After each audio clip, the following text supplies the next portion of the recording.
Ivan Cankar je eden najpogosteje interpretiranih slovenskih pisateljev. O njegovi socialni kritiki, politični misli, nacionalnem vprašanju in družbeni angažiranosti je bilo napisanega mnogo. Današnje predavanje zato ne želi ponoviti najbolj uveljavljenih branj njegovega opusa. Pozornost bo namenjena nekaterim manj izpostavljenim, čeprav za razumevanje njegove literature ključnim temam. Temam vesti, hrepenenja, krivde, usmiljenja, odpuščanja, podobi matere, religiozni izkušnji in iskanju notranje resnice. Ob teh motivih se razkriva Cankar kot izjemen pisatelj človekove notranjosti, čigar osrednja vprašanja niso le socialna ali politična, temveč globoko etična in duhovna. Naj začnem s kratkim odlomkom iz pisateljevega romana Na klancu. Poslušala je, kako sta sopli naporno mati in sestra, in nekaj ji je zatrepetalo v srcu. Čutila je, da ljubi premalo mater in sestro in da je to greh. Spali sta mirno, lepo božje spanje. Oči zatisnjene, ustnice malo odprte, lica vroča. In ko bi bila luč, bi Franska vstala in bi stopila po prstih k postelji in bi se sklonila nad njima in solze bi ji prišle v oči. Konec citata. Ko danes beremo te vrstice iz romana Na klancu, imamo občutek, da se pred nami ne odpira samo zgodba revne deklice slovenskega podeželja ob koncu 19. stoletja, temveč nekaj mnogo globljega in univerzalnejšega, skrivnost človekove vesti. V sobi je tema, sliši se utrujeno dihanje speče matere in sestre, nekje zunaj zalaja pes, ura tiho tiktaka v noči. Ni velikega dogodka, ni dramatičnega obrata, ni velikih besed. In vendar se prav tukaj, sredi revščine, utrujenosti in otroške samote, zgodi nekaj odločilnega. V človeku se prebudi notranja resnica o njem samem. Franska nenadoma začuti, da ljubi premalo. Ta stavek je pretresljiv. Cankar namreč ne govori najprej o moralnem zakonu, o religiozni dolžnosti ali o cerkvenem nauku. Govori o nečem mnogo bolj krhkem in bolečem. O človekovi nezadostni ljubezni. Krivda pri Cankarju ni predvsem krivda hudobije, ampak krivda neuresničene bližine. Človek bi rad ljubil bolj, kakor zmore. Rad bi bil bolj nežen, bolj usmiljen, bolj dober. Pa ostaja ujet v utrujenost, lakoto, ponižanje, zamero in notranjo nemoč. Prav v tem prizoru se razkrije nekaj bistvenega za Cankarjev literarni svet. Etična resnica se pri njem ne začne v abstraktnih načelih, ampak v bolečem srečanju z drugim človekom. Franskin občutek, da ljubi premalo, ni sentimentalnost, ampak zametek tistega, kar bo pozneje postalo eno osrednjih vprašanj Cankarjeve literature, vprašanje vesti. Toda vest v Cankarjevem svetu nikoli nima zadnje besede. Poleg vesti obstaja še nekaj drugega, usmiljenje. Poleg krivde obstaja odpuščanje. Poleg človekove nezadostnosti obstaja ljubezen, ki človeka sprejme kljub njegovi nepopolnosti. Prav zato bo v Cankarjevem svetu tako pomembna mati, ki v Cankarjevi literaturi vse bolj prerašča v simbol vseodpuščajoče ljubezni. V nadaljevanju romana Na klancu sledi prizor, ki je postal eden najbolj prepoznavnih simbolnih prizorov slovenske književnosti. Revna deklica Franska sanja o romanju na goro.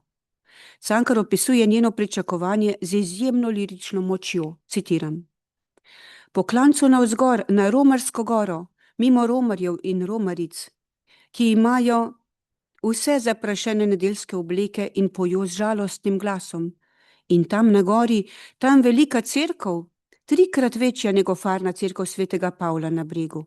Tam beli šatori, tam same medene reči, sam pšenični kruh, same potice in rdeči trakovi, tam židane rute, svetle rdeče židane rute. Konec citata.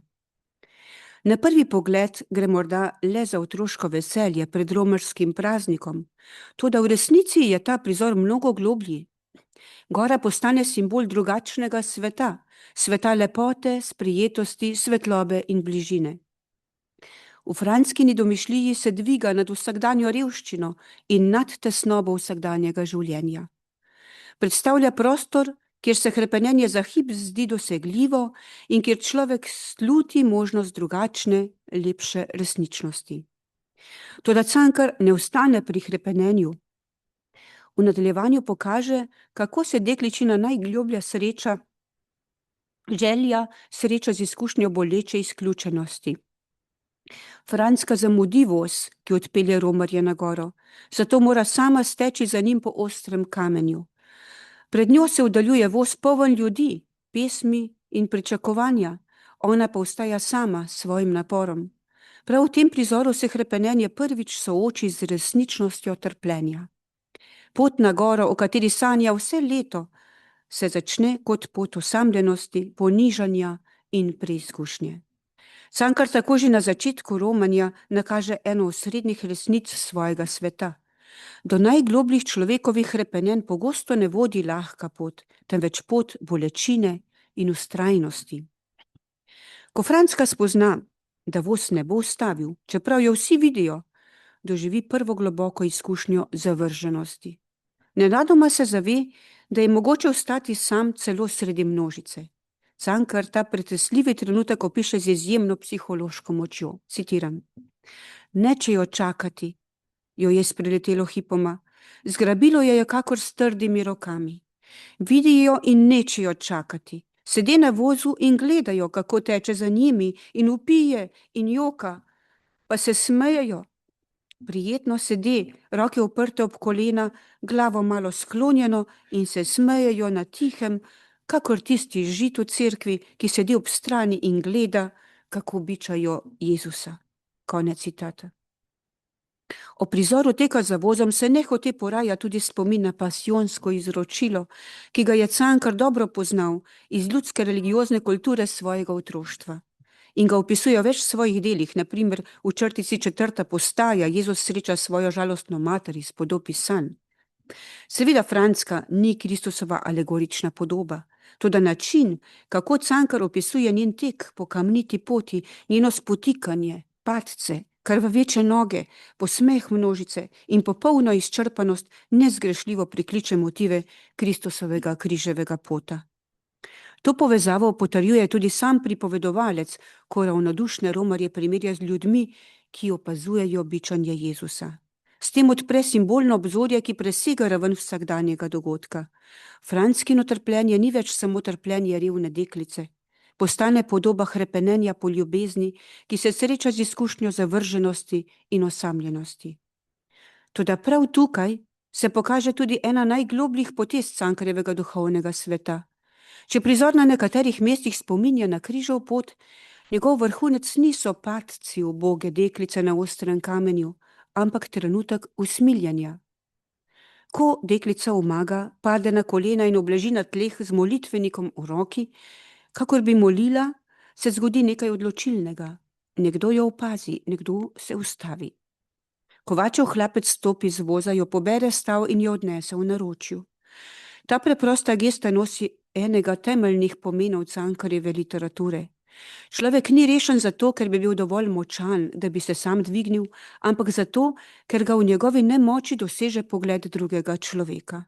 Tam, kjer množica vidi le otroka, ki zamuja, hlapec prepozna trpeče bitje. Odlomek iz romana se glasi, citiram: "Franska je tekla hitro, ali njeni koraki so bili že tako drobni, da ni hodila hitreje od konj, ki sta stopala široko in trdo. Teci, teci, so klicali z voza in v Franski sami je klicalo z glasom polnim strahu in bolečine. Teci, Franska, teci, teci. Noge so jo omahovale ter se nerodno opletale, zanašalo jo je na to in na ono stran ceste. No viš, zdaj pa ne teče. Ha, če misliš." Franska je sklanjala glavo globoko, kakor truden konj, usta so bila odprta in sopla je na glas, hripavo. Oči so gledale ali videle niso ničesar razen voza, ki si je zibal, kakor da bi se tla majala pod njim. Hi! Planila je, skočila, zadela se je že voza, vzdignila je roke ter se naslonila s komolci, da bi se pognala gor. Voz se je stresel, švignil je izpred oči, udarila se je s čelom ob rob ter je padla na tla. Ležala je na kolenih in na obrazu, kakor da bi molila, kruh je ležal na pisku, molitvenik je držala v iztegnjeni roki. Hlapec je skočil z voza in se je sklonil čez Francko. Vstani, ali si se hudo udarila? Prijel je za rame z debelimi, težkimi rokami in jo vzdignil na lahko. Na njegovem širokem obrazu je bilo nekaj mehkega, skoraj otroškega. Vzel jo je v naročje, nato je pobral še kruh in čižme in jo je nesel na voz. Francka je odprla oči, pogledala mu je v obraz in tako sladko ji je bilo, da mu je dela roko okoli vratu. Posadil jo je okrog sebe, zaklical vozniku po ženi in voz je zadrdral po ravni cesti med košatim bukovjem. Konec citata. Če je prizor napornega teka za vozom podoba človekove zapuščenosti v njegovem hrepenenju, je ta drugi prizor podoba usmiljanja. In prav zato ni naključje, da se že v romanu Na klancu srečamo z obema poloma, ki bosta določala celoten Cankarjev opus, z vestjo, ki razkriva človekovo ranljivost, in z usmiljenjem, ki človeka dvigne iz njegovega padca. Po dramatičnem padcu in izčrpanosti Francka prvič po dolgem času občuti mir. Medtem, ko voz zapušča gozd in se približuje Romarski gori, se pred njo odpira sončna pokrajina, polna svetlobe in lepote. Oči ji zažarijo, lica se obarvajo z zdravo rdečico in vsa njena prejšnja žalost izgine. Cankar ustvari vtis, kakor da bi deklica prestopila iz sveta bolečine v svet novega življenja. Ko na gori poklekne med množico romarjev, se po dolgi poti naporu in ponižanju znajde v prostoru molitve, glasbe in kadila. V trenutku globoke zbranosti v cerkvi jo preplavi občutek lepote, bližine in milosti, kakršnega Cankar redko opisuje s tako nežno in svetlo govorico. Citiram. Velika gneča je bila pred kropilnim kamnom. 3-krat se je bila prerila Francka do njega in 3-krat jo je zaneslo v stran. Iztegala je roko, da bi pomočila prste v blagoslovljeno vodo, ter se prekrižala, toda ni se mogla geniti in dotaknila se je samo ust z mokrim palcem, do čela ni mogla seči, ker so ji tiščali roko k životu. Zacinklali so zvončki, orgle so se oglasile na koru, oblak dišečega dima se je vzdignil izpred oltarja. Francka je stala sredi cerkve ob klopeh.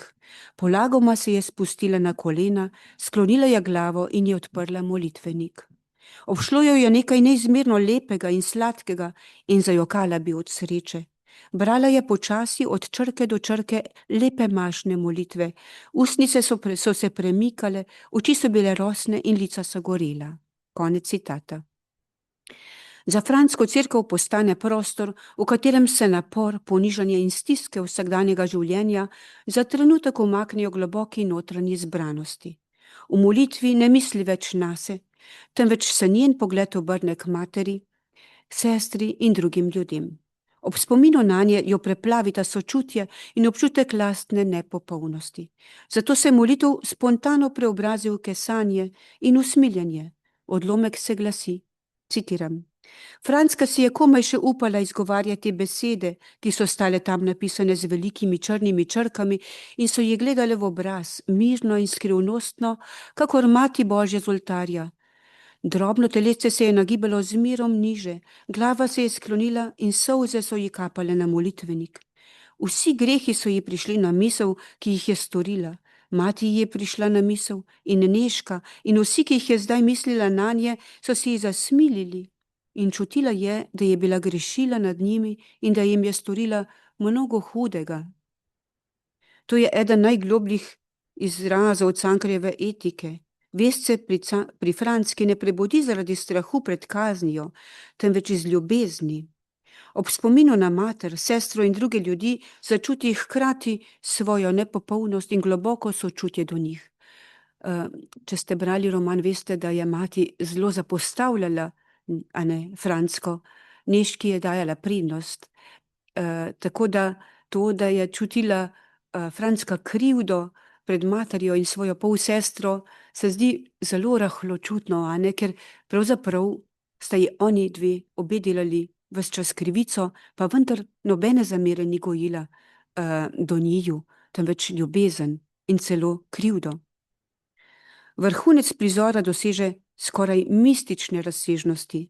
Frančka ima občutek, da njeno telo ostaja na trdem kamnu cerkvenega tlaka, njena duša pa se dviga nad vsakdanjo resničnost. Odlomek se glasi, citiram: Klečala je kakor v oblaku, oči so se komaj videle od svetlih solza in nog ni čutila.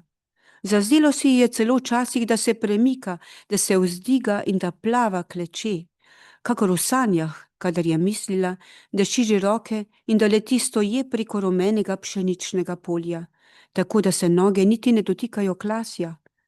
In vse, cerkev, oltar, Mati Božja na oltarju, vse je plavalo mirno in počasi navzgor, v megli dišečega kadila, izza katere so trepetale luči neštevilnih sveč. Tako se je ob tej uri, polni ljubezni in hvaležnosti, ločila njena duša od telesa, ki se je treslo majhno, trudno in ubogo na trdem kamnu. Konec citata. Ta prizor ni le opis verske zamaknjenosti, ampak eden najlepših izrazov Cankarjevega duhovnega sveta. Če tek za vozom razkriva človekovo ranljivost, molitev na gori razkriva možnost milosti. Iz trpljenja se porodi vest, iz vesti usmiljenje. Zato Na klancu ni le roman revščine, roman, v katerem si je želel uživeti v svojo mater, uživeti v svet njenega otroštva, pa vse do njenega materinstva, ko je rodila svoje otroke in skrbela za Cankarja, za svojega sina, ki ima v romanu ime Lojze. Na klancu torej ni le roman revščine, ampak tudi roman hrepenenja. Po ljubezni, bližini, lepoti in človeški dobroti, ki bi zmogla preseči bolečino vsakdanjega življenja. Če želimo razumeti, od kod prihaja ta izjemna občutljivost za trpljenje, krivdo, sočutje in notranjo vest, kot smo zdaj videli, da jo je izrazil v romanu Na klancu, se moramo vrniti na začetek Cankarjeve življenjske poti, k njegovi materi. Ivan Cankar je bil otrok zelo verne matere in odraščal v okolju, ki je bilo globoko zaznamovano s krščansko tradicijo. Toda pri Cankarju religioznost nikoli ni bila zgolj vprašanje zunanjih obredov ali naučenih verskih formul. Že v njegovih zgodnjih spominih začutimo nekaj mnogo globljega. Občutek notranje moralne resnosti, skoraj boleče občutljivosti za dobro in zlo, za usmiljenje, krivdo in človeško dostojanstvo. Prav mati je bila tista, ki je v njem prebudila zgodnjo versko izkušnjo in oblikovala duhovno obzorje, iz katerega sta pozneje zrasla njegov izostren občutek za vest ter njegova izjemna etična občutljivost. Cankar se je vse življenje spominjal materine vere kot nečesa tihega, vztrajnega in skoraj svetopisemskega. Njena religioznost ni bila ideološka ali stroga, ampak prežeta z zaupanjem, potrpežljivostjo, odpovedjo in neizmerno notranjo močjo. V njegovih poznejših avtobiografskih delih dobiva skoraj arhetipske razsežnosti. Mati postane podoba trpeče ljubezni, usmiljenja in moralne čistosti. Kot veste dobro, je Cankarjeva mati imela 8 živečih od 12 otrok, 4 otroci njeni so umrli kmalu po rojstvu. Njen mož pa je šel za kruhom, tako da je večino časa morala za otroke skrbeti sama. In Cankar je bil res nanjo zelo navezan in je tudi vedel, da je edina oseba, ki ima tako neizmerno zaupanje vanj. Tako da se je vse življenje, še posebej po njeni smrti, k njej zatekal in jo opisuje v številnih svojih delih. Ko je Cankar kot nemiren, nadarjen in izredno občutljiv deček odraščal v skromnem vrhniškem okolju, je bila mati ena njegovih najpomembnejših moralnih in duhovnih avtoritet. Njena vera ni oblikovala le njegovega religioznega sveta, ampak tudi njegovo razumevanje odgovornosti, krivde in človeškega dostojanstva. Prav zato se v njegovih poznejših spominih mati pojavlja kot temeljna moralna referenčna točka, h kateri se vedno znova vrača v trenutkih dvoma, bolečine in samopresuje. V povesti ob smrtni postelji, ki jo je Cankar napisal kmalu po materini smrti, umrla je, ko je imel 21 let, v tej povesti se Cankar spominja, kako ga je mati opominjala predvsem k poslušanju vesti. Citiram: "Varuj se, moj sin, da ne zabredeš na stranska pota. Pazi se, da ne zaideš v zagate, iz katerih se je le težko še rešiti. Pri vsakem svojem koraku poslušaj svojo vest in ne pozabi na Boga." Konec citata. V tem kratkem odlomku se že povežeta dve temeljni razsežnosti Cankarjeve poznejše literature: vest in Bog. Ko je Cankar v mladostnih letih začel posegati po novih knjigah in se postopno oddaljevati od otroške pobožnosti, je njegova mati to boleče občutila. Bala se je, da ga bo tuja učenost odvrnila od vere, ki je njej vse življenje dajala oporo in smisel.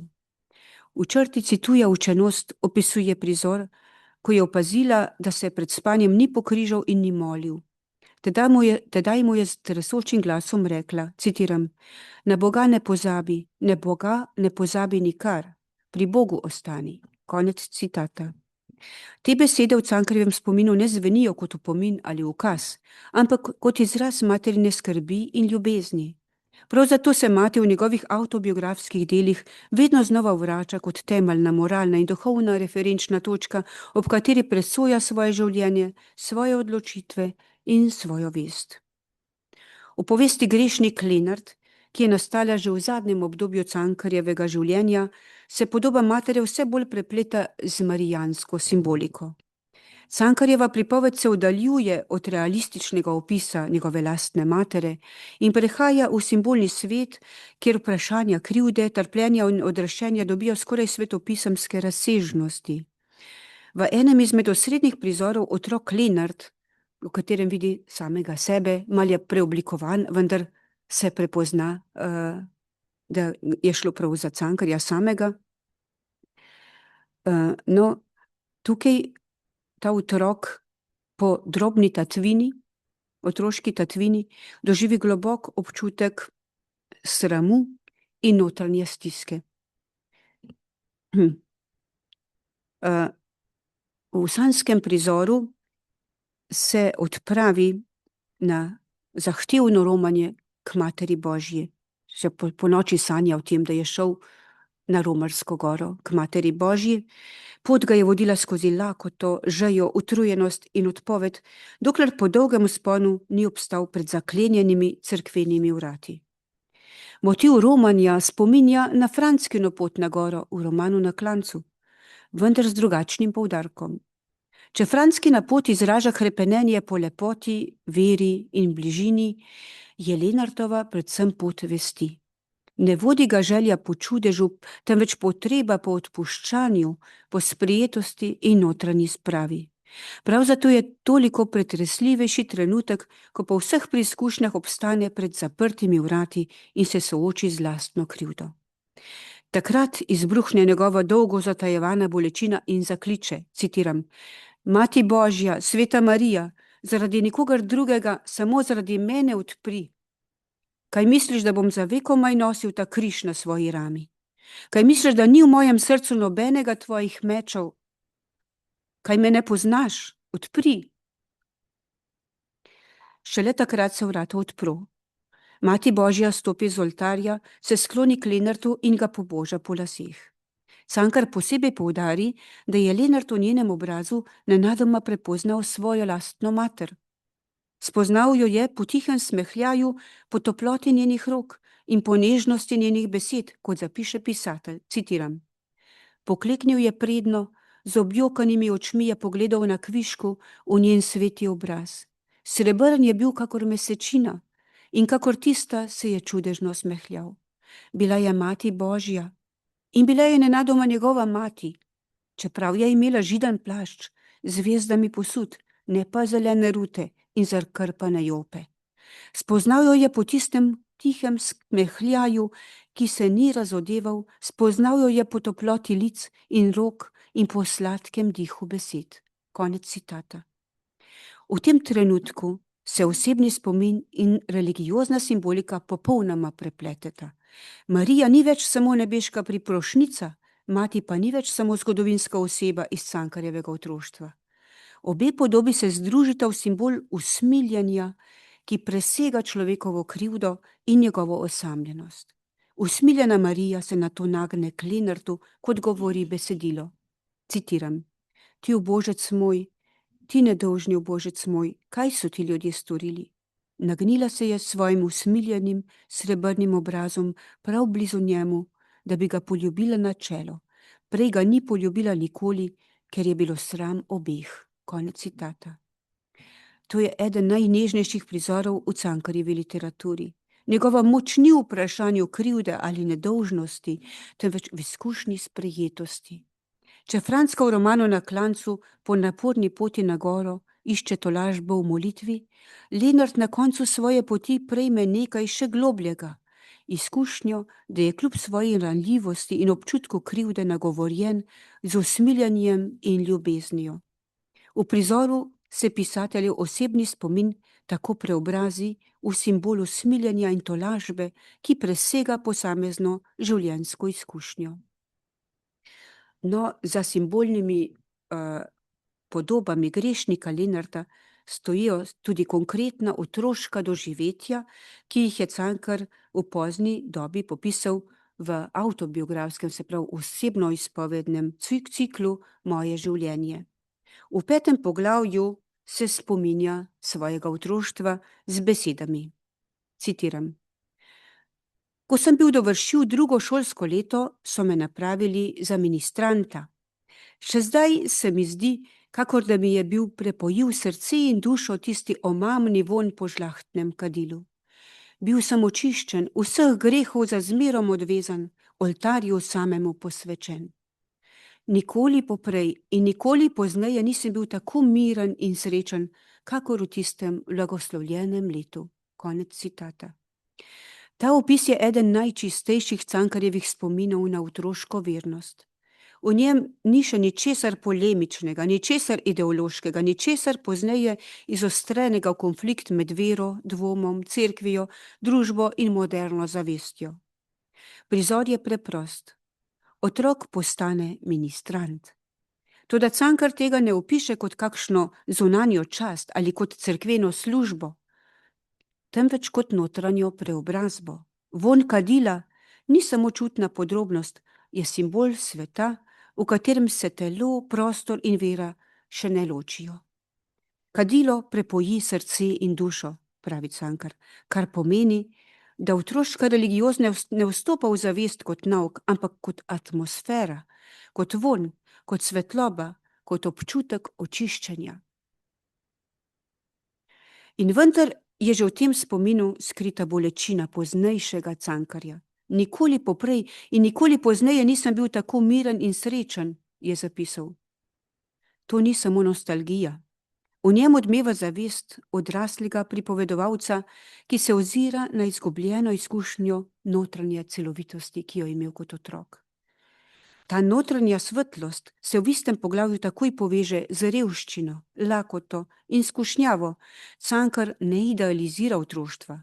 Prav nasprotno, religiozna vznesenost je postavljena ob konkretno telesno pomankanje. Otrok nosi težko evangeljsko knjigo, potmoli je ob policih, ni toliko utrujen, kolikor je lačen. Tako se že na začetku prizora pokaže značilna Cankarjeva povezava med svetim in vsakdanjim, med oltarjem in revščino, med milostjo in lakoto. Bog se razodeva v svetu, kjer otrok hrepeni po lepem, a doma je do koruzni močnik. Ko mu po novi maši mladi duhovnik podari nov groš, v sebi začuti moralno preizkušnjo, kakor o njej zapiše Cankar v svojih spominih, citiram. Prva misel v presilnem zavzetju je bila: teci k materi, Mati se bo sama razjokala ob tolikem čudesu, ne, ko je imel cel groš, ne, to je bilo celo bogatstvo za malega Cankarja, bi bilo tudi za njegovo mater. In naprej pravi, stopil sem iz zakristije na Sončno cesto.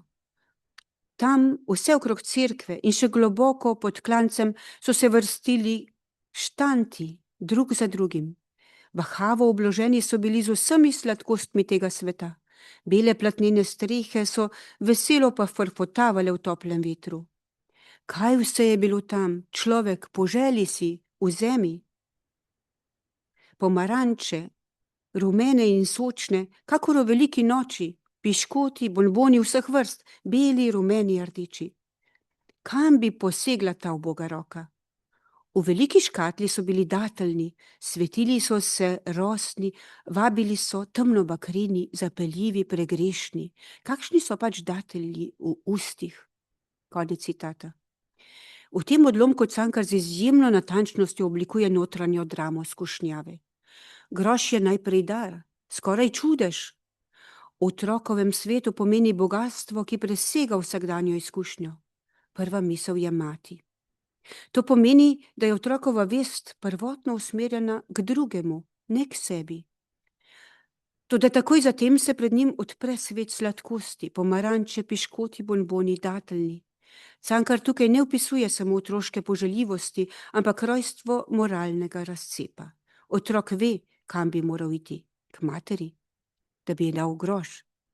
Hkrati pa ga privlači svet, ki ga nagovarja z barvami, vonji, oblikami in telesno željo. Posebej pomenljiva je beseda pregrešni. Dateljni niso objektivno pregrešni. Grešni postanejo zato, ker se postavijo med otroka in mater. Otrokov prestopek ni v tem, da si kupi sladkarijo, ampak v tem, da pozabi na mater, ki doma je koruzni močnik. Moralna teža prizorja je v nesorazmerju med otroškim užitkom in materino odpovedjo. Odlomek se glasi, citiram. Datelji so bili mastni, koj so se prijele potne dlani. Poskusil sem prvega, sočno cokreno meso se je prijelo, tudi usten in zob. Izplunil sem vse, gladko lupino, cokreno meso in razcepljeno jedro. Nato sem tekel po klancu in tiščal v pesti vso tisto nagnusno mastno kepo, dokler je nisem zalučal v potek ter si umil obe dve roki. Nato sem legel v travo in sem molil, da bi umrl. Mati je koruzni močnik od dne do dne, od tedna do tedna, morda že več ne ve, da je bil kruh kje na svetu. In jaz jem dateljne. Za grož dateljnov, teh rumenih, cukrenih. Na srcu mi je ležal kamen, težak je bil in strašen, in še solz je bilo sram, da bi me segle v oči. Konec citata. Tu se Cankarjeva moralna psihologija zgosti do skrajnosti. Sladkost se spremeni v gnus. Dateljni, ki so prej sijali kot predmet hrepenenja, postanejo nagnusna mastna kepa. Greh se vpiše v telo, v dlan, usta, zobe, pot. Otrok si umije roke, kakor da bi hotel sprati krivdo, toda krivda ni več na rokah, ampak na srcu. Podoba kamna na srcu je ena temeljnih Cankarjevih podob vesti. Vest ni abstraktna misel, ampak teža, ki leže na otrokovo notranjost. Krivda se ne pojavi zaradi zunanje kazni, se mati sploh ne ve, da je dobil dateljne, ampak iz notranjega spoznanja, da je izneveril tisto, kar je sam prepoznal kot dobro. V tem prizoru je že navzoča tista struktura, ki bo pozneje določila številna Cankarjeva dela. Človek stori nekaj majhnega, skoraj nepomembnega, toda v njem se odpre brezno krivde. Ko otrok pride domov, se prizor iz moralne samote prevesi v skoraj zakrementalno izpoved. Stopi k materi in ji reče, citiram, mati, joj, mati. Udaril sem s čelom ob mizo in nisem vedel ničesar več. Ko sem se vzdramil, je bil materni obraz resen in bolan. Povej, je ukazala. In izpovedal sem se, kakor pred izpovednikom in Bogom samim. Dali so mi groš, čisto nov svetogroš, pa vam ga nisem prinesel. Še povedati vam nisem mislil, zapravil sem ga po hudobnem, dateljno sem si kupil. Nič ne bodite jezni, saj bom umrl. Takrat se je zgodilo nekaj zelo čudnega. Mati me je prijela na rahlo za obe dve roki, šla z menoj preko izbe v kot pod razpelo, tam me je pokrižila 3krat po vrsti. Ti, moj fant, je rekla. Nato je na glas zajokala. Sam ne vem zakaj. Konec citata. Ta prizor razkriva eno najglobljih potez Cankarjevega sveta. Mati otrokove krivde ne spremeni v obsodbo, ampak je objame z bližino in blagoslovom. V središču ni prestopek, ampak odnos, ki ga prestopek ni mogel uničiti. Materine solze govorijo močneje od besed, v njih se srečajo ljubezen, bolečina in razumevanje. Iz te izkušnje pa raste tista občutljivost za vest, ki bo zaznamovala Cankarjevo poznejše ustvarjanje. Še jasneje Cankar razloži naravo svoje otroške vernosti v 6. poglavju Mojega življenja. Citiram. Pri nas doma ni bilo pobožnjaštva, ne tistega mrkega, trdega, židovskega, ki ne rosi v dano srce ljubezni Božje, temveč otepa s palico Božji strah. Bili smo globoko verni. Ne samo v meni, v nas vseh je ostal, ter ostane pač do konca dni skrit oltar, pred katerim darujejo čiste misli ob veselih in žalostnih urah. Še pozno, ko me je bila že vsega prepojila tuja učenost, ko se mi je bilo srce že vse razbolelo od soparnega spoznanja, se je mnogokdaj zgenilo v srcu, kakor neizrekljivo sladek in gorek spomin, kakor tiha otroška molitev. Cankarjeva otroška vera je bila doživeta. O tem govori eden najlepših odlomkov v 6. poglavju. Citiram. Posebna je bila tista vera, nikjer priučena, od nikogar zaukazana, čisto ponevedoma je bila od vsega začetka samovoljna vzklila v srcu, ter ga je vsega prepojila. Ne da se razložiti z besedo te resnične vere, ker vsaka vera je nedopovedljiva, je brez glasu in brez telesa, kakor luč in kakor ljubezen. Pri stari materi sem bral evangelij o trpljenju Kristovem, prav nič občudovanja in nič pohlevnosti in nič hvaležnosti nisem občutil v podobi trpečega Boga. Vse globlja in čistejša je bila moja vera, iz vsega srca rad sem imel Krista, brez strahu in bolečine bi se bil dal bičati na mesto njega. Konec citata. Ta odlomik sodi med globoka pričevanja o Cankarjevi zgodnji veri. Kristus zanj ni oddaljena božanska figura, ampak nekdo, ki ga otrok ljubi in s katerim želi deliti njegovo usodo. Vera se zato ne kaže kot poslušnost iz strahu, ampak kot sočutna bližina. Prav iz te izkušnje raste Cankarjeva poznejša občutljivost za trpljenje, usmiljenje in dostojanstvo najbolj ranljivih ljudi. Poseben vrh otroške religiozne izkušnje pa predstavlja spomin na polnočnico. Citiram. Stregel sem za ministranta ob polnočnici. Mraz je škripal in grizel do mozga. Vse, kar se je godilo tisto noč, mi je daljno, samotne sanje. Domač sem bil v cerkvi, kakor na peči, kakor pod mostom. Tedaj pa se je mahoma vse spremenilo. Odprla so se na stežaj vrata nebeška, ne od kora. Iz daljnih krajev, iz samega paradiža so se glasile svete božične pesmi. Omamljive dišave so segale v dno trepetajoče duše. Cerkev se je bila razmeknila, razširila se do onkraj obzorja, do morja in čez, in vse je bila sama luč, da so me skelele oči in da mi je šlo na jug od radosti in sreče. Tako Cankar opisuje, kako je on čutil kot otrok to vero, kot izkušnjo lepote, svetlobe in neizmernosti. In prav ta občutek presežnega je pozneje postal ena močnih potez Cankarjeve literature. No, ko je Cankarju pri 21 letih umrla njegova mati leta 1896, se je njegova mladostna religiozna gotovost globoko pretresla. V črtici Moja miznica se ob spominu na materino smrt obtožuje nepristnosti, izumetničenosti, farizejstva.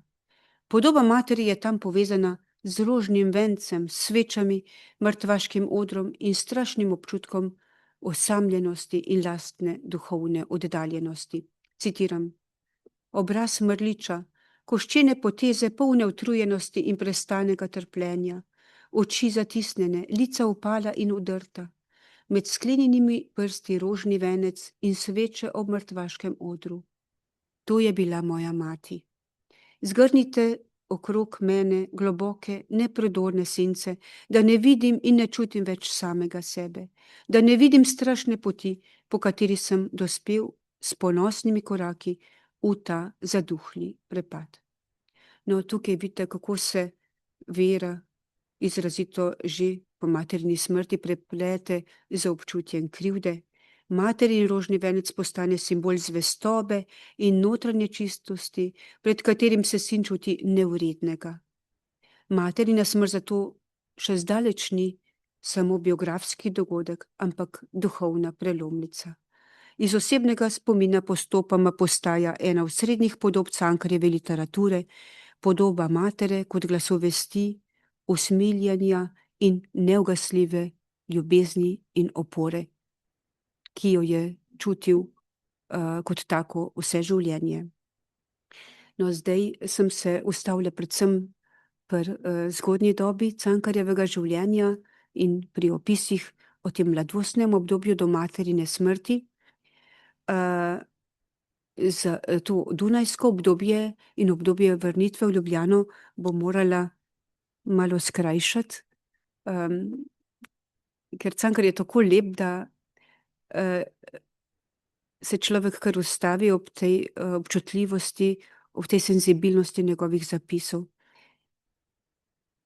No, ko je Cankar kmalu po materni smrti odšel na Dunaj, ni odnesel s seboj le spominov na Vrhniko, na revščino in materino vero.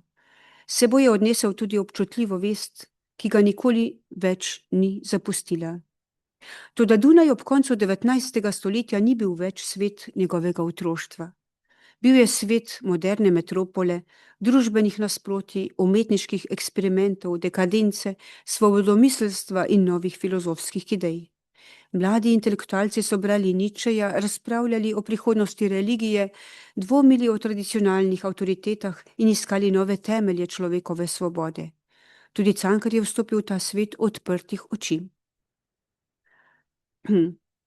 Prepričanja, podobe in vrednote, ki so oblikovali njegovo otroštvo, so se znašle pred novimi vprašanji in vstop v moderno evropsko kulturo je zanj pomenil tudi globok notranji preizkus. Toda v dunajskem obdobju religiozna vprašanja iz Cankarjevega sveta ne izginejo, nasprotno, vračajo se v novih, pogosto bolj osebnih in notranje razklanih oblikah. Pomenljivo je, da se že v zbirki Erotika, ki je ob izidu sprožila škandal in bila pogosto razumljena kot izraz odmika od tradicionalnega religioznega sveta, pojavljajo podobe molitve, hrepenjenja in religiozne simbolike. Eden takšnih verzov se na primer glasi: molil sem sinoči v cerkvi. Ta kratki verz razkriva, da tudi takrat, ko Cankar raziskuje ljubezen, lepoto in svobodo, ostajajo v ozadju vprašanja, ki so ga spremljala že od otroštva. Vprašanja smisla, krivde, minljivosti in tudi vprašanja Boga. No, med najpomembnejša dela Cankarjevega dunajskega obdobja pa sodi roman Hiša Marije Pomočnice. To je eno najpretresljivejših del slovenske moderne. Nastal je pod vtisom bolezni in smrti 13-letne Malči Lefler, hčerke Cankarjeve dunajske gospodinje Albine Lefler. Ona je živela sama s 4 otroki, 2 hčerkama in 2 sinovoma, ker jo je mož zapustil. Cankar je pa imel tam pri njih kabinet. In ta Malči Lefler, mlajša punčka, je zelo zbolela, okužila si je in je potem tudi umrla.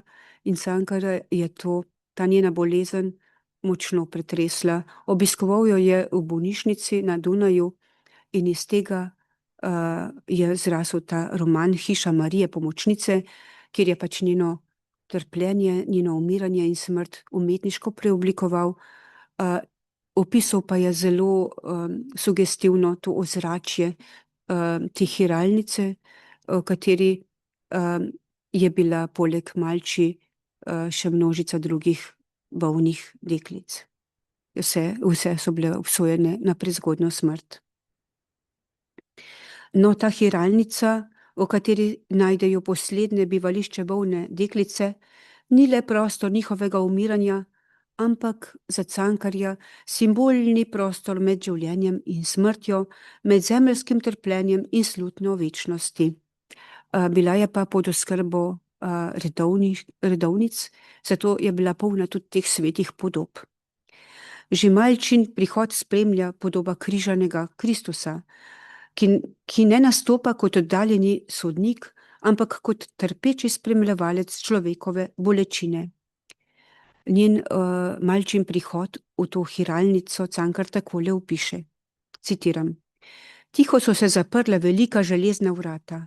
V mračnem hodniku, na mrzlih stenah je zasijalo za hip jesensko sonce. Za steklenimi durmi v sobi vratarnice je gorela rdeča luč z dolgim mirnim plamenom. Nad svetilko je bilo pribito na steni razpelo z golim, vsekrvavim telesom križanega Kristusa, ki še ni bil nagnil glave in je gledal z velikimi mirnimi očmi. Malči je vztrepetala v materinem naročju in se je prekrižala. To, da je Kristus še ni umrl, ampak je gledal, ima poseben pomen. Prav ta njen pogled spremlja deklico že na začetku romana. Cankar s tem nakaže, da deklica v trpljenju ni bila popolnoma sama. Ona je čutila, da je ta Kristusov pogled z njo. V nadaljevanju slika Cankar tudi podobe mučencev, kako je z grozo, strahom opazovala te podobe mučencev in se je tudi čudila, s kakšno mirnostjo so prestajali to trpljenje. No, in najbolj pa jo je prevzela podoba Materje Božje, kot govori odlomek. Citiram: Mati Božja v dolgem sinjem zlatimi zvezdami posutem plašču je stala na zemlji, bleščeče bela noga je gledala izpod zlato obrobljenega plašča. Noga pa je počivala na ploščati glavi velike zelene kače, ki se je vila okoli zemlje, objemala jo trikrat v strašnem in gnusnem kolobarju. Od rok Matere Božje, od vseh 10 prstov so lili žarki milosti na zemljo. Ali bolj jasen, kakor zvezde na plašču in kakor zlati rob in bolj kakor žarki milosti, ki so lili na zemljo, je bil obraz Matere Božje. Malči je pogledala na velike v nebo uprte miru in ljubezni polne oči, na ustnice resne in blage, na srebrno solzo, ki se je svetila čudovito na belih licih in sladko ji je bilo, pritisnila je čelo na okno. Mati Božja se je bližala, stopila je iz teme in čisto pred njo je bil milosti polni obraz. No, tukaj vidite, se tudi osredotoči Cankar na obraz Božje Matere. Ta ni več oddaljena kraljica neba, ampak mati, ki trpi in sočustvuje z otrokom. No, tukaj je pretresljivo veliko lepih prizorov, ki pa zdaj ne bo časa, da bi jih prebrala. Naj povem, da so k tem deklicam potem prihajali starši in njihovi sorodniki, da so jih obiskovali v njihovi bolezni, v njihovem umiranju. In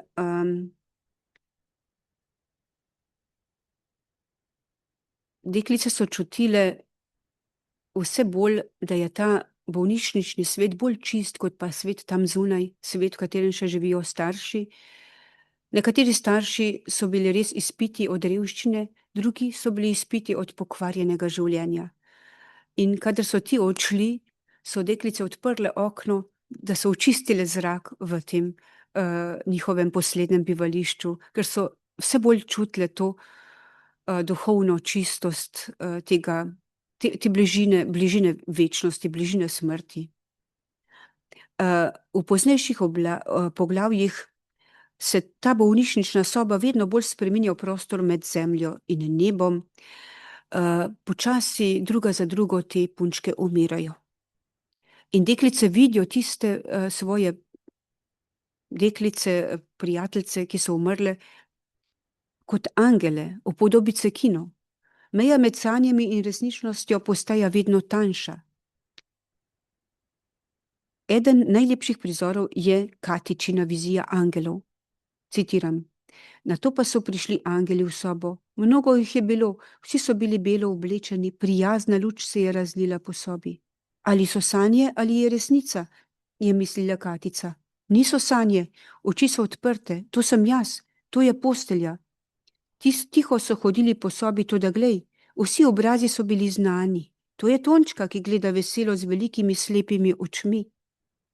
In tam je malči, ki ima tako nežen, majhen obraz in tako živo razumne, razmišljajoče oči in čelo, kakor sneg. In celo Pavla, Židovka, je tam. Žarka svetloba je razlita naokoli in v svetlobi hodijo v beli, komaj razločni, tihi angeli, noge se ne dotikajo tal. No, na božični dan so čutile deklice, da hodijo angeli po zemlji. Zdelo se je, kakor da so prišla kar nebesa na zemljo. Nebeški angeli, citiram, z velikimi belimi perutmi, Mati Božja, mali ubogi Jezus, ki je ležal v jaslih, in pastiri, ki so klečali tam, vse je bilo blizu in domače, nič skrivnosti ni bilo in nič nedosegljive glorije. No,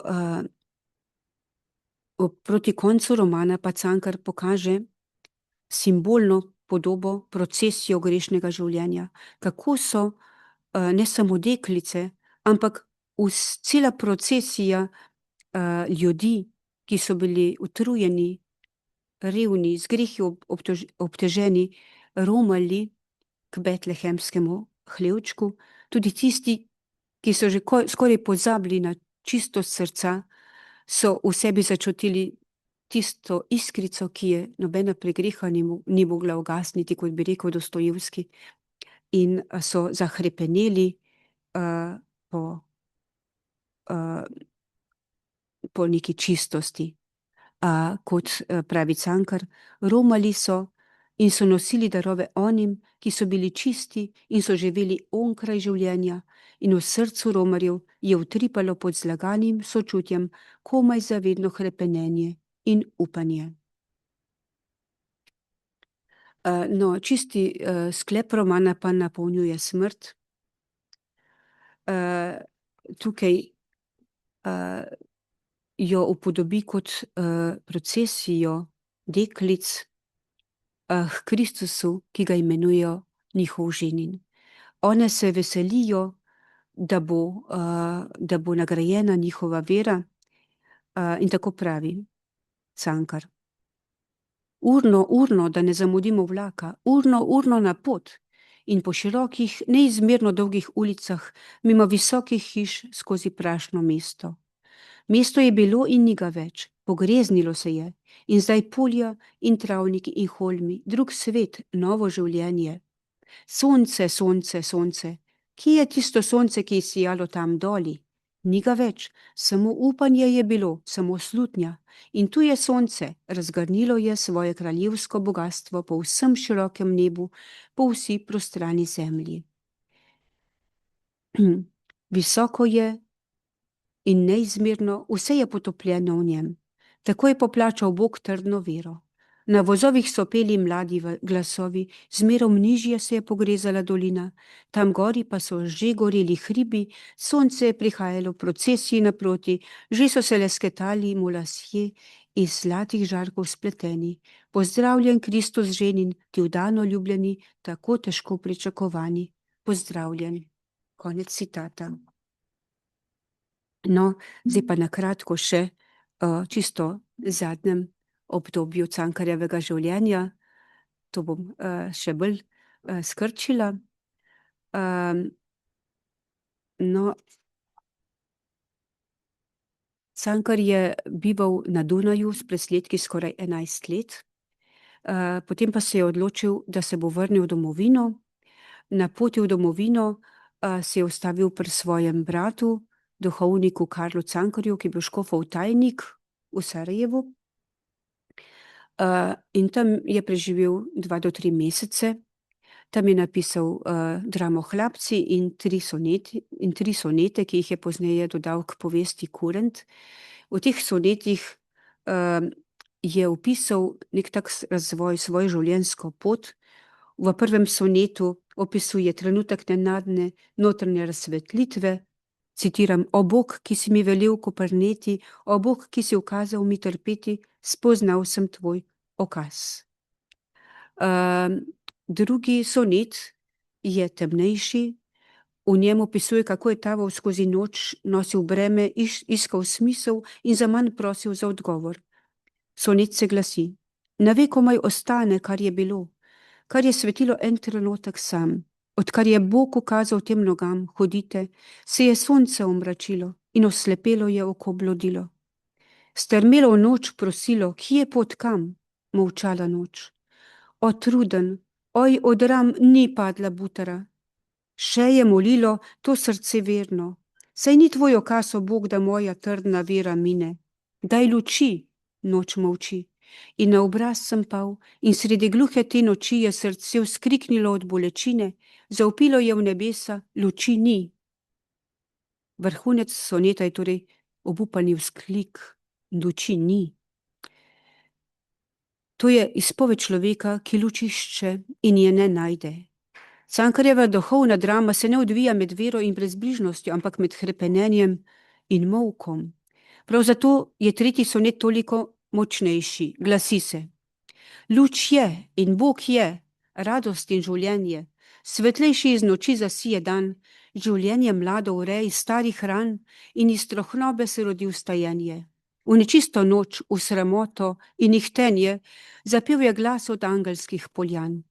En žarek je iz večnosti poslan, svetlobe večne slavno oznanjenje. Vsi vi skozi mrak pod križem vzduhujoči, vsi vi strmeči nemi v črna tla, prišlo je znamenje. V tej zadnji noči zablisnilo se je od vrh neba, vstanite vriskajoči in pojoči, pozdravljena nebeška glorija." No, zdaj bi pa zaključila še s čisto zadnjo njegovo prozo.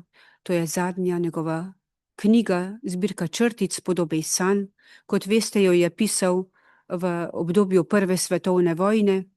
Vojna ga je zelo prizadela, nekaj časa je služil vojake v Judenburgu, ampak je potem že kmalu šel domov, ker je bil slabega zdravja, orožja se ni hotel niti dotakniti, in večino časa je potem preživel na Rožniku.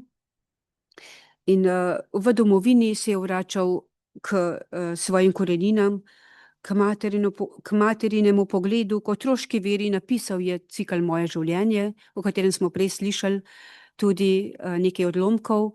Napisal je tudi avtobiografsko povest Grešnik Lenart. Njegova zadnja knjiga pa so Podobe iz sanj. No, v njih je pa zapisal tako izpoved, kakršne prej še nikoli ni zapisal. Med drugim je zapisal: "Nikoli nisem prav lahko pisal. V teh zadnjih časih pa mi je vsak stavek, ki ga napišem, skoraj telesna muka. Niso le neprijetne in žalostne zunanje stvari, ki mi vežejo to trudno roko in tišče misel k tlom. Res je najbrž, da bi mi tekla beseda glajše in veselejše, če bi bilo vsaj malo sonca, če bi vsaj enkrat lahko dihnil iz polnih, osvobojenih prsi, vsaj enkrat lahko pogledal predse in nase brez strahu, z nezastrtim očesom." No, začetek teh Podob iz sanj je pomemben, ker Cankar pisanje opiše kot telesno muko. Pisatelj mora pogledati predse in nase brez strahu. Ta dvojni pogled v svet in vase določa celotno zbirko. Podobe iz sanj niso le sanje o vojni, ampak razgaljanje notranje resnice človeka v času, ko so se zunanje maske civilizacije sesule. Zato Cankarjeva pozna proza deluje hkrati simbolistično, ekspresionistično in etično. Podoba ni več samo estetska, je sodba. Citiram: Vsak hram v velikem domovanju človeškega srca ima skrite duri v drugi hram in v tretji in še nadalje, brez konca, iz kapelice v kapelico, iz ječe v ječo, iz skrivnosti v skrivnost. Vsake stopnice, še tako temne in strme, vodijo le do drugih stopnic, temnejših in strmejših, iz globočine v globočino, iz mraka v mrak. Tukaj srce ni predstavljeno kot preprost prostor, v katerem bi človek lahko našel en sam jasen odgovor. Je veliko domovanje, sestavljeno iz hramov, kapelic, ječ, stopnic in skrivnosti. V tem se njegova pozna poetika bistveno razlikuje od zgodnejšega simbolizma. Simbol ni več predvsem sredstvo za izražanje skrivnostnega razpoloženja, ampak postane način razkrivanja moralne resnice. Cankar v Podobah iz sanj se spušča vase zato, da bi mogel bolj resnično spregovoriti drugim ljudem o tistih spoznanjih, v katerih se je prek trpljenja dokopal sam. O tem zapiše v uvodu v Podobe iz sanj: Tebe, Romer, ne sme biti sram. Tebe, Romer, je ukazano od nebes, da gledaš, kar drugam ni dalo gledati, da poveš, kar drugim ni dano povedati. Nimaš pravice, da bi zaklepal duri, tudi tistih ne, ki jih sam le s trepetajočo roko odpreš. Če te vabi luč iz brezdanje globočine, se moraš spustiti vanjo brez obotavljanja in brez bojazni, da prineseš ljudem to luč. Tukaj vidimo, da Cankar v ospredje postavlja vprašanje resnice. Pisateljeva naloga ni, da sodi, ampak da razkriva, da izreče tisto, kar ostaja skrito zaradi strahu, sramu,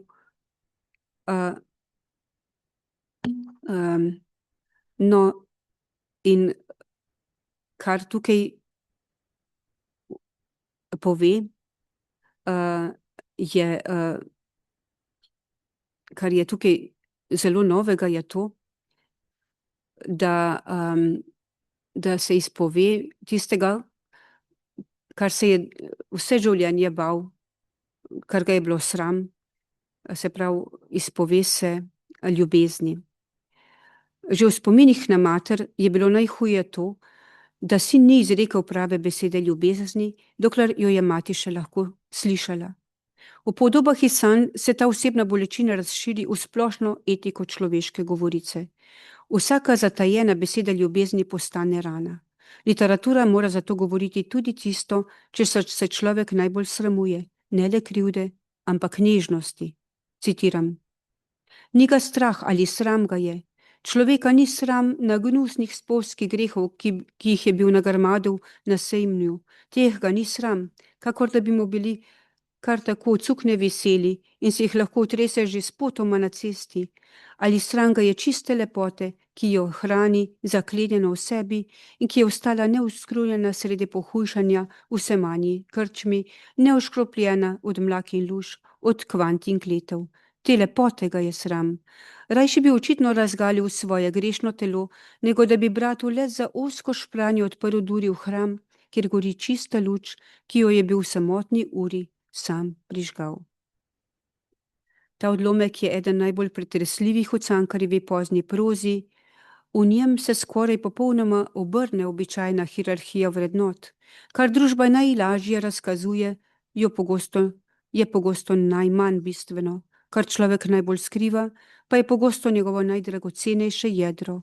Zato Cankar ne govori več predvsem o grehu, ampak o zatajeni lepoti, zatajeni ljubezni in zatajeni dobroti. Zdaj pa bi končala z njegovo čisto zadnjo črtico, se pa imenuje Konec. Zanimivo je, da tukaj nastopa poosebljena smrt in Cankar je napisal črtico tudi v slutni svoje lastne smrti, ki je potem tudi res kmalu nastopila. Zadnja črtica zbirke Podobe iz sanj ne deluje zgolj kot sklep posamezne knjige, ampak kot sklepna podoba Cankarjeve duhovne in literarne poti. V njej se znova srečajo teme, ki ga spremljajo od otroštva: mati, vest, krivda, ljubezen, trpljenje, domovina in Bog. Ko poosebljena smrt stopi pred pripovedovalca in ga vpraša: človek, povej, kako si živel, komu živiš? Ni več prostora za zunanje vloge, za uspehe, poraze ali samo prevare. Ostane samo vprašanje o smislu življenja in o tem, čemu je človek v resnici pripadal, čemu je živel. Pomenljivo je, da pripovedovalec v tej skrajni uri ne prikliče svojih del, svojih misli ali svojih dosežkov. Iz njegove notranjosti privrejo 3 besede: mati, domovina, Bog. To zaporedje razkriva eno najglobljih struktur Cankarjevega sveta. Mati ostaja prvi obraz ljubezni, usmiljenja in vesti. Domovina je prostor skupne usode in odgovornosti. Bog pa je zadnja skrivnost človekovega bivanja, ime, ki ga srce izreče šele takrat, ko odpovedo vse druge besede. Toda pomenljivo je, da se črtica ne konča s poslednjo sodbo. Ampak Cankar zapiše takole, citiram: poleg mene ob čaju je sedela svetnica odrešenica, držala me je za roko in smehljala se je, kakor se mati smehlja otroku, ki je ozdravil. Ime ji je bilo življenje, mladost, ljubezen. Konec citata. V tej podobi se zgosti celotna simbolika Cankarjeve pozne proze. Po vseh podobah krivde, sramu, osamljenosti, trpljenja in dvoma se človekova pot ne izteče v obsodbo, ampak v bližino. Ne v pozabo krivde, ampak v možnost usmiljenja. Ob koncu ostane roka, ki človeka drži, in obraz, ki se mu smehlja, kakor mati otroku. Prav v tej napetosti med krivdo in usmiljenjem se razkriva eno osrednjih jeder Cankarjeve literature. Njegovi junaki so pogosto ljudje preobčutljive vesti, nosijo breme zamolčanih besed, neizpolnjenih dolžnosti, sebičnosti, strahu in bolečih spominov. Toda vest pri Cankarju nikoli ni zadnja beseda. O podobah krivde se vedno znova pojavljajo podobe usmiljanja: materina roka, Franckina molitev, Mati Božja v grešniku Lenartu, Hančina zvestoba v Križu na gori, sočutje do ponižanih in trpečih v podobah iz sanj. Kakor da bi vse življenje iskal odgovor na vprašanje, ali je človek lahko sprejet tudi takrat, ko jasno vidi svojo lastno nepopolnost. Od sonetov dodanih Kurentu do podob iz sanj se tako izriše velik notranji lok Cankarjeve pozne ustvarjalnosti. Začne se z iskanjem luči sredi noči, nadaljuje z vračanjem k materi, otroštvu in spominu, konča pa se z vedno širšim sočutjem do človekove ranljivosti. Prva svetovna vojna mu dokončno razkrije, da človekova notranja razklanost ni le zasebna drama posameznika, ampak drama celotne civilizacije. Zato podobe iz sanj niso le knjiga o vojni, so knjiga o človeku, ki hrepeni po resnici, a ne more živeti brez usmiljenja, o človeku, ki nosi krivdo, a hkrati hrepeni po odpuščanju, o človeku, ki ostaja ranljiv prav tam, kjer je najbolj človeški. Če je mladega Cankarja spremljalo predvsem hrepenenje po luči, poznega Cankarja vse bolj zaposluje vprašanje, kaj ostane človeku, ko odpadijo vse zunanje gotovosti. Njegov odgovor ni moč, neuspeh in ne slava. Ostanejo vest, spomin, ljubezen in usmiljenje. Ostane vera, da človek ni določen samo svojo krivdo, ampak tudi svojo sposobnostjo za kesanje, sočutje in odpuščanje.